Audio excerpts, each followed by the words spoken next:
À toutes. On se retrouve aujourd'hui pour parler du peuple français, et plus précisément du côté râleur de la France. Est-ce que c'est une bonne chose que le peuple français soit considéré comme un râleur? Est-ce que c'est une mauvaise chose? Donc, comme je vous ai dit, j'ai commencé à m'organiser sur cette petite fiche, donc je vais commencer comme une dissertation, par les points positifs, ensuite les points négatifs, et ensuite un mélange des deux qui va être ma conclusion. Donc pour commencer, le français est râleur. Ok, très bien, mais qu'est-ce que ça nous apporte d'être râleur? Bah, ça nous apporte plein de trucs. Ça nous apporte de mettre des barrières et de faire en sorte que si on veut nous faire travailler plus longtemps alors que c'est pas forcément nécessaire, parce que je veux dire, avec tous les gens qu'il y a sur Terre, on peut largement subvenir aux besoins de tout le monde sans devoir travailler 70 heures par semaine, et ben, le fait qu'on soit des râleurs, le fait qu'on se plaigne, etc., ça monte, ça fait des barrières. Et ça montre plus de difficultés à certaines personnes qui veulent nous faire travailler plus longtemps, à nous faire travailler plus longtemps. Et j'ai noté dans mon texte, si la France était composée d'un peuple soumis, d'un peuple qui ne se manifestait jamais et tout, eh ben, croyez pas que la France, ce serait une retraite magnifique, un système de santé magnifique, etc. Non, ce serait comme tous les pays où c'est pas dans leur culture de manifester, c'est pas dans leur culture d'être contre le gouvernement, et qui se laissent faire. Parce que les pays comme ça, on retrouve que c'est souvent les pays qui sont douillés. Tous les pays sous dictature et tout, même si un grand respect à tous ceux qui manifestent sous dictature, et c'est facile de parler de liberté quand on vit dans un pays libre. Ça doit être beaucoup plus dans un pays sous dictature, etc. Mais c'est parce que justement les Français ont ce côté râleur, les côtés de se plaindre, qu'on n'est pas sous une dictature. Et c'est ça la beauté en fait. La beauté du peuple français, c'est qu'il râle.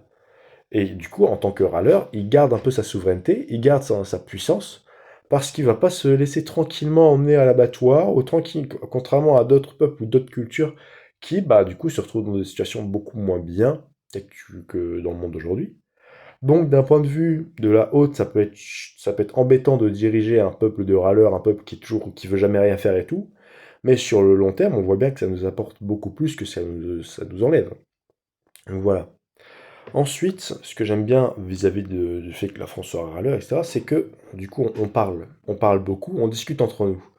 Et on peut discuter de sujets tout à fait sensibles. Il y a certains pays où on ne va surtout pas parler de religion, certains pays où on va surtout pas parler de santé, d'obésité, de pauvreté, etc. Alors que là, nous, on ose parler. On ose parler, on ose discuter de sujets sensibles avec des gens pas forcément d'accord avec nous, exprimer nos idées même si elles sont pas cotées en ce moment. Et ça, comme je vous ai dit, pour aiguiser son cerveau, il faut l'aiguiser contre une matière dure, comme pour aiguiser un couteau. Donc, pour aiguiser notre cerveau, il faut frotter nos pensées aux pensées d'un autre et en tirer le bénéfice des deux. Donc, c'est un très gros avantage qu'on a. Et aussi, ça nous assure une certaine liberté d'expression. Si demain, il y avait je sais pas, il y avait un crime qui se faisait sur les lampes à pétrole, et ben on sortirait dans la rue, on dirait ouais, les lampes à pétrole c'est bien, ou alors les lampes à pétrole c'est mal, il y aurait des débats à la télé, etc. Et tant mieux. Alors que dans d'autres pays, où malheureusement ils ont pas, le peuple a moins cette réputation de toujours sortir pour aller pleurer, ou pour se mettre contre chose, enfin contre certaines choses, ou faire des grèves, etc. Et ben on parlerait pas des lampes à pétrole. On serait en mode ouais, il y a des. Ouais, bah non, en fait, la lampe à pétrole, le gouvernement a dit que c'était pas bien, donc c'est pas bien. Bah non, en fait, révoltez-vous. Enfin, je sais pas, essayez d'avoir votre propre vision du monde, même si c'est facile à dire ça parce que j'ai été élevé dans cette culture. Je suis bien d'accord.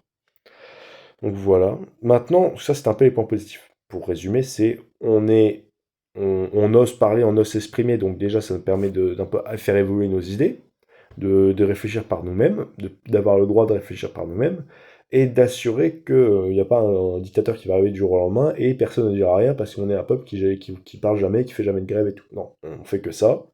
Et même si c'est chiant de toujours être en grève période de Noël, ça permet au moins au peuple, à la majorité, de garder ses droits face à la minorité. Par contre, les points négatifs maintenant, qu'est-ce que c'est? Point négatif, c'est même si on est un peuple qui parle beaucoup, on parle souvent mal. On a une vision souvent faussée. Que ce soit par les médias, mais comme tous les médias du monde voilà, qui ne disent pas forcément la vérité, qui tournent certains propos, ou alors la même information d'un côté va pas être du tout décrite comme de l'autre. Et moi, si demain je lis un journal de gauche, je vais être de gauche, et après-demain je regarde un journal de droite, je vais être de droite. En fait, parce qu'on est tellement influençable, et le fait que les médias ne soient pas transparents et que on fasse mentir les statistiques, où on crée des faux témoignages, etc., bah, ça douille totalement la perspective. Et ça enlève un peu, ça nous fausse. Et aller manifester pour, je sais pas moi, pour que... allez, je sais pas, aller manifester, on va dire, contre la police, bah, ça peut être influencé par certains médias, alors que dans les faits, c'est peut-être un peu bête. C'est peut-être un peu bête, mais vu que notre idée a été faussée, ben, on va le faire. Et c'est ça qui est parfois embêtant. Donc, voilà. Ensuite, je lis mon petit papier, hein. On se divise, et cela avantage le haut, qui, bien que gentil, veut que nous soyons divisés. Je pense que tout est dit. Même si, comme je vous ai dit, je suis totalement... voilà, le côté, chaque Noël on est en grève, je souffle un peu. Je me dis, vas-y, si jamais personne n'avait fait d'effort, on n'aurait pas avancé. Et voilà, et il y a des patrons qui sont patrons, et tant mieux pour eux, en vrai, j'ai pas grand-chose à dire, je m'en fiche un peu. Mais il est vrai que si une partie de la population veut que le reste de la population soit divisé, c'est pas les pauvres, c'est pas un certain groupe religieux, c'est pas un certain groupe d'ethnicité, non. C'est les riches veulent que les pauvres soient divisés, pour pas qu'on voit la douille qu'on se mange.